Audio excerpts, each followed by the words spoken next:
Today, we are going to tackle one of the biggest anxieties in all of academic writing, citations. But hey, don't worry, because by the end of this, you'll be ready to absolutely win the citation game. You know that feeling, right? Almost every student has had it. You're working hard, you're trying to build a killer argument using your research, but that one little question is always lurking in the back of your mind. Am I doing this right? Or am I accidentally plagiarizing? Well, you can stop worrying. Over the next few minutes, we are going to turn that anxiety into pure confidence.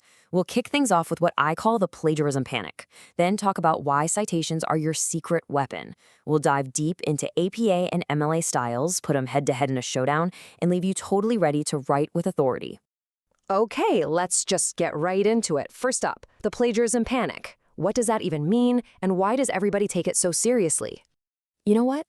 It's really that simple. At its core, plagiarism is just about not giving credit where credit is due. Think about it. Whether you're quoting someone word for word or just summarizing a brilliant idea you read, if it came from someone else's brain, you got to acknowledge them. It's really the foundation of all academic honesty. So how do you give that credit the right way? Well, that brings us right here. And listen, try not to think of citations as a chore. Seriously, think of them as your own personal credibility toolkit. Using citations does 5 incredibly important things for your work. First, you give proper credit, which is just, fair play. Second, you avoid plagiarism. That's the big one, obviously. Third, it shows you're committed to being accurate. Fourth, and this is a big one, you build your own authenticity. A well-cited paper proves you've done your homework and that your arguments are built on solid ground. And finally, you give your readers a roadmap so they can explore the sources themselves, which makes your work part of a way bigger conversation. Now, you're probably going to hear a few different terms for your source list. First up is a bibliography. This is a list of works you've looked at or that you just recommend, even if you didn't quote them directly in your paper. Kind of think of it as a for further reading list you'd see at the end of a book chapter. A works cited or reference list, on the other hand, is way more specific. This list only includes sources you actually quoted, paraphrased, or referenced in your writing.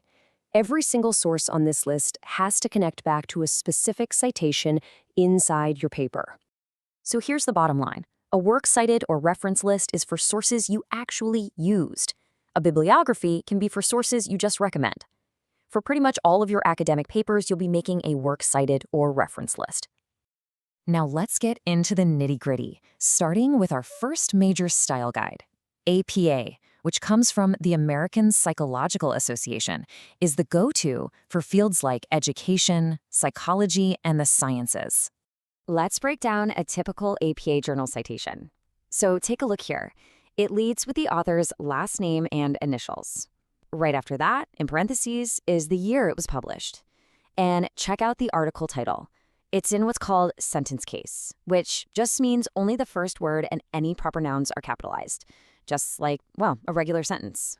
Okay, here are the key rules for your APA reference list.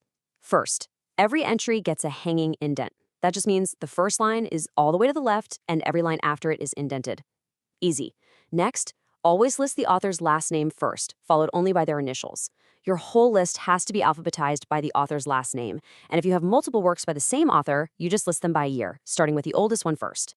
All right, time to switch gears. If you're writing a paper for English, philosophy, or cultural studies, you're almost certainly going to be using MLA. That's the Modern Language Association style.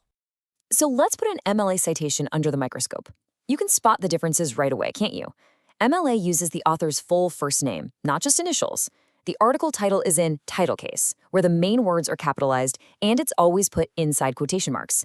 And notice how the publication date shows up much later in the citation, not right there at the beginning.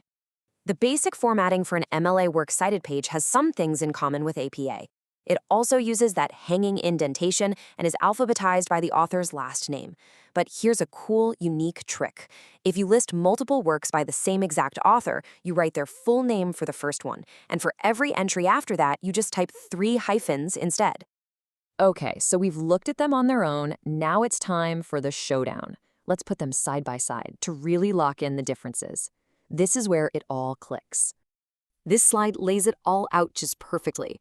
Look at the key distinctions. For author names, it's initials in APA versus full names in MLA. For article titles, it's sentence case in APA versus title case in quotes for MLA. And the publication year? It's the star of the show right up front in APA, but it plays more of a supporting role, tucked away near the end in MLA. Knowing these core differences will honestly solve 90% of your citation puzzles. All right, time for a little pop quiz. On your screen is a citation that is trying so hard to be in MLA format, but it's making a couple of classic mistakes. Based on what we just covered, can you spot what's wrong with it? Go on, take a second, look really closely at the author and the date. So, how'd you do? If you spotted that the author's initial S and the year 2010 in parentheses are total giveaways of APA style, you absolutely nailed it. The correct MLA version, as you can see, uses the author's full first name, Sarah, puts that title in quotes, and moves the full date toward the end. See? Once you know the patterns, spotting these errors becomes second nature. Okay, let's bring it all home. We've gone through all the rules, all the details, but what's the real payoff here? Well, it's all about being able to step up and write with real, unshakable confidence. By mastering this, you've gained so much more than just a better grade. You now have the skill to give credit where it's due. You have the confidence to use research without constantly looking over your shoulder for plagiarism. You can make your own work way more powerful and trustworthy. And most importantly, you've earned your official entry into the great academic conversation. Because that's what this is really all about. Citations are how scholars and researchers talk to each other across decades and even centuries. It's how you show that you've listened to what others have said and that you are now ready to add your own voice. Citations aren't a barrier. They are your ticket of entry. So the only question left is, what will you add to the conversation?